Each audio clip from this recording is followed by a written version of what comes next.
YouTube, what the crap's going on? HeirofCarthage here, and it is going to be my third battle against, I guess, the Nightbringer is the guy that I've been playing. And I'm going to play as Carthage, and he's going to play as Getae. So I know that Getae has excellent charging infantry and excellent charging cavalry. Their skirmishers are going to be somewhat lacking.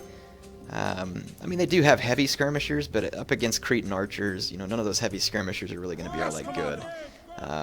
They're pretty expensive, and it's going to be hard to pay back against Carthage, I think. I did not bring elephants. I knew that was an advantage that Carthage had over the Getae, so I decided not to bring elephants for a couple of reasons. One, I'm not saying it would necessarily make it easy, but it is kind of hard for a faction like the Getae to stop them. Not entirely, though, because they do have bow horsemen, which would help a lot.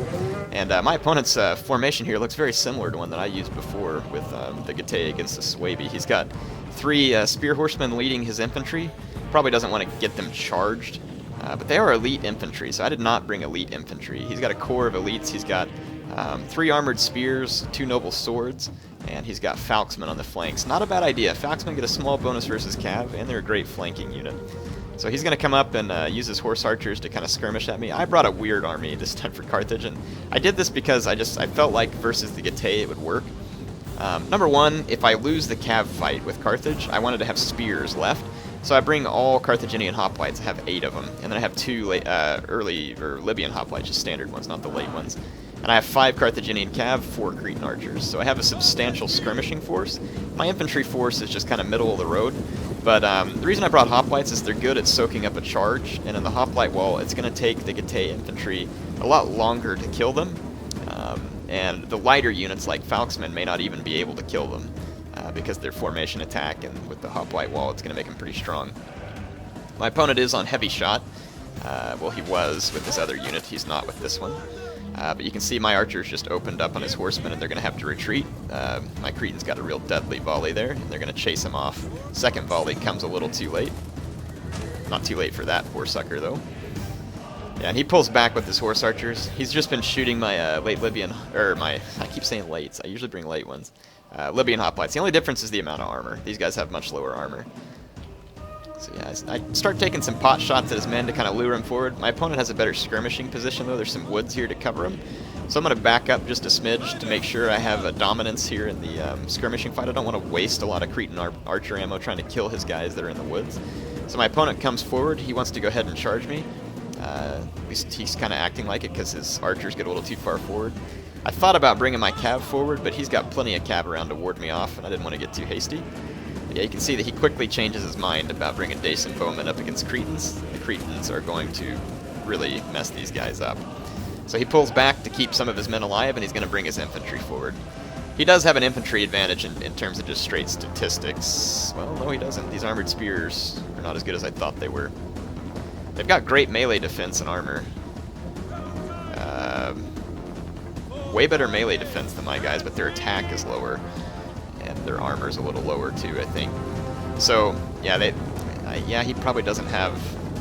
The armored spears aren't that good, but the rest of his infantry is capable. Falxmen gonna be a little weak, but against a hoplite, you know, they'll do pretty well. So let me kind of show you what I've done here. In fact, I'm gonna pause it real quick just so I can walk through this strategy. I create kind of just a defensive formation in the center. It's kind of a trapezoidal shape, just to try and make it harder for my opponent to get an outflanking penalty. And my plan is to pull these Cretan archers back to like right here, and then they can fire across the hoplites to wherever they need to kill his infantry that are engaged. And then I want to just come out and create some diversions. So on the flank over here, I just want to divert some of his cav and spears so that I can then use my Carthaginian cav for something else. And then same thing over here, I want to get my Carthaginian cav into some good engagements. I don't want to keep all of my Carthaginian cav on the flank fighting his cavalry. So yeah, here I'm going to go ahead and do something a little bit odd. I put my men into hoplite wall, but then I charge his unbraced noble swords and knocked them down pretty bad because they weren't braced. And while they were knocked down, I went ahead and just ran through. Normally you're going to take some huge losses pulling through a unit, but since these guys were knocked to the ground, I was able to get through them with very few losses. So now I have a cav unit in his back, plus these noble swords took 15 losses, and now I'm just going to unload on him with heavy shot from my Cretans and just destroy them while their back is turned. So basically, I was able to nullify one of his units right here. But he's going to come here and just smash my Carthaginian cav with this noble horseman. These are a very good shock cav unit. Over here, I'm just going to hold up his armored spears with my late Libyans, and then I'm a little slow on my reactions, but you can see that this now leaves me to bring my cavalry through this gap, and sure enough, looks like I'm going to go, yeah, I'm just going to go block this noble horseman, put my guys in diamond just for the heck of it to see what it does, and then I'm going to bring this cav unit into the back of his men right here. So again, this was just a holding maneuver, and I want to start wrapping up his infantry, so I'm going to try and get some rear charges. I really don't take advantage of rear charges near as often as I should. Cavalry screening and all those types of maneuvers that are really good ideas. I'm not real great at it. Here I took my hoplites out of formation attack after they were able to, once I killed that swordsman, 2 of my hoplites became free, so I took them out of formation attack and came around and hit enemy infantry in the back.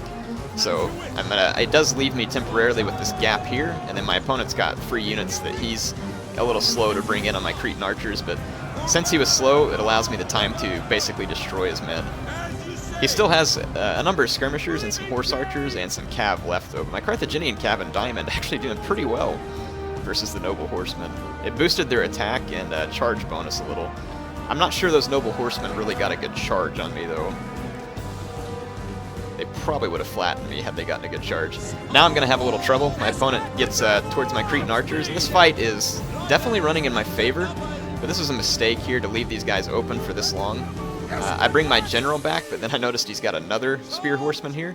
He had taken these guys clear around my flank, and so now I'm going to have to try and get my general out. I'm going to try and save some of my Cretans by pulling through over here, but again, his general's here. So in order to try and keep his general from getting my hoplites, I'm going to issue an attack order just to chase it off.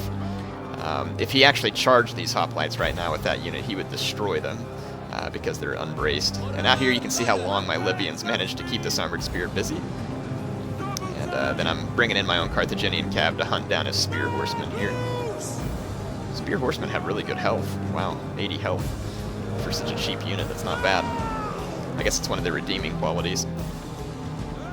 Yeah, this Carthaginian cav here tanking it out versus a noble horseman because it didn't get a charge. And then my Carthaginian hoplites here are going to finish off these armored spears. And then I got my general through in the center, and I'm going to try and go after his archers. But that's dangerous because he's got spear horsemen and his general out here as well. But I feel like it's a necessary risk. I just want to get rid of his skirmishers.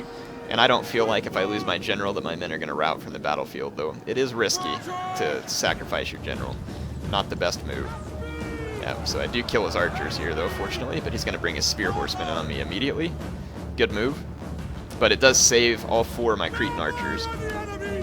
So this is going to be a real problem for my opponent. These guys have plenty of ammo left, too. And I see his horse archers out here. I don't want these guys to survive until late game and potentially play a difference, so I'm going to get a volley with my Cretans and ruin them. So that'll pretty much take care of the horse archers, and so I'm feeling a lot more confident. Look at this noble horse finally did kill my Carthaginian cav, but to kill 50 noble horsemen with a Carthaginian cav unit is definitely worthwhile.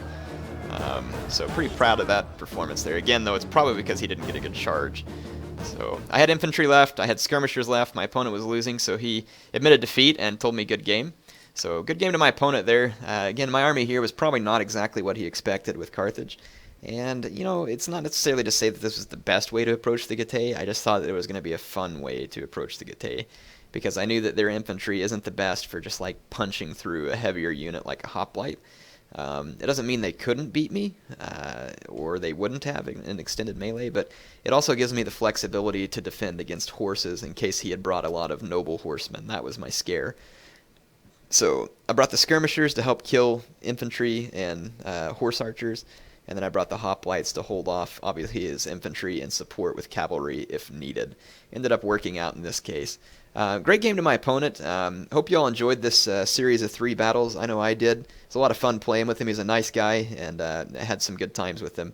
Of course, you know, anybody I play with, I appreciate the game you give me, and I know I don't necessarily end up showing everything online either, so if I play you and your battle doesn't come up, it's not because I didn't like it or thought you did bad or didn't want to show something. I mean, it's just I don't necessarily end up putting every battle up. But yeah, I hope you all enjoyed this one. HeirofCarthage signing off for now.